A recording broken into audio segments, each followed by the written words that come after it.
ఇవాళ స్వరాష్ట్రంగా ఉన్న తెలంగాణ దాన్ని నిక్కదీసి గట్టిగా నిలబడి ప్రశ్నించాల్సింది పోయి డూడు బసవన్నలాగా ఈరోజు తలలూపుతా ఉన్నారు.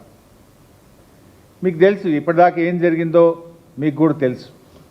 ఇవాళ ఆంధ్రప్రదేశ్ ఏంది గోదావరి విషయంలో మొదలు గోదావరి బనకచెర్ల అని ఒకటి స్టార్ట్ చేసింది. దాన్ని ఎవరు బయటపెట్టిండ్రు? బీఆర్ఎస్ పార్టీయే బయటపెట్టింది. ఈ గోదావరి బనకచెర్ల అనేది తెలంగాణకు అన్యాయం జరుగుతుంది, నువ్వు ఎట్లా తీసుకుపోతావు అని బీఆర్ఎస్ ప్రశ్నించింది. అంతేకాదు జీడబ్ల్యూడిటి అవార్డు ప్రకారంగా గోదావరి నీళ్లు కృష్ణా పరివాహకానికి మళ్లించినట్టయితే 14:21:45 రేషియోలో తెలంగాణకు హక్కులు సంక్రమిస్తాయని మేము హెచ్చరించినాం. 14 కర్ణాటకకు, 21 మహారాష్ట్రకు, 45 అబో ఎన్ఎస్పి అంటే తెలంగాణ. అది ఆల్రెడీ పోలవరం ప్రాజెక్టు విషయంలో అవార్డు పాస్ అయ్యింది. అందులోనే ఇంకో మాట చెప్పిండ్రు, ఈ 80 టీఎంసీల కంటే ఎక్కువ తీసుకపోతే కూడా ఇదే నిష్పత్తిలో ఎగువ రాష్ట్రాలకు హక్కు కలిగి ఉంటాయి అని చెప్పినారు. ఆ రోజు మేము అదే చెప్పినాం, గోదావరి బనకచెర్ల అంటూ చేస్తే మాకు ఎగువ రాష్ట్రమైనటువంటి తెలంగాణకు మాకు ఆ హక్కులు ఈక్విటబుల్ రేషియోలో మాకు ఇవ్వాల్సి ఉంటుంది అని బీఆర్ఎస్ హెచ్చరించింది. ఈ రాష్ట్ర ప్రభుత్వాన్ని నిద్రలేపినాం. సరే వీళ్ళు ఏదో పోయి కోర్టుల కేసు వేసిండ్రు, అది రిట్ వేస్తే డిస్మిస్ చేసుకున్నారు, మళ్ళీ సూట్ వేసిండ్రు, ఆ సూట్ ఇంతవరకు రానేలే. అది వీళ్ళ నిజాయితీ.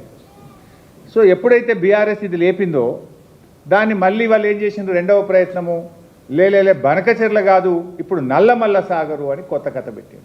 ఎందుకంటే కృష్ణలో కలిస్తే ట్రిబ్యునల్ అవార్డు ఉంది కదా, కృష్ణాలో కలవకుండా ఒక ఫేజ్ తగ్గించి గోదావరి నల్లమల్ల సాగరు అని రెండవ ప్రయత్నాన్ని వాళ్ళు చేపట్టినారు. అప్పుడు బీఆర్ఎస్ మళ్ళీ పోరాడింది. మేము ప్రజెంటేషన్ ఇచ్చాము ఇక్కడనే. అసలు గోదావరిలో సర్ప్లస్ వాటరే లేదు.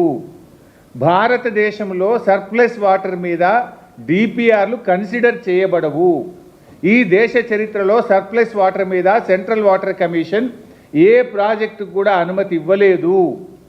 అండ్ గతంలో ఎన్డబ్ల్యూడిటి సమావేశాల్లో సర్ప్లస్ వాటర్ లేనే లేదు గోదావరిలో అని స్పష్టంగా కేంద్రం చెప్పిన విషయాన్ని బీఆర్ఎస్ బయటపెట్టింది. దాంతో ఏం చేసిండ్రు ఈరోజు చంద్రబాబు గారు, ఈ రెండు ప్రయత్నాలు కూడా ఫెయిల్ అయిపోయినాయి. దాంతో ఇప్పుడు ఏం చేసిందంటే కొత్తగా ఇప్పుడు థర్డ్ ప్లాన్, మూడవ ప్లాన్ను ఈరోజు ఆంధ్రప్రదేశ్ తెర మీదకి తెచ్చింది. ఆ మూడవ ప్లానే Godavari Kaveri link, interlinking of rivers. Interlinking of rivers పేరిట గోదావరి కావేరీ అనుసంధానము అనేటువంటి ఒక మూడో విషయాన్ని ఇలా ఆంధ్రప్రదేశ్ మూడవ ప్రయత్నాన్ని చేస్తూ ఉంది.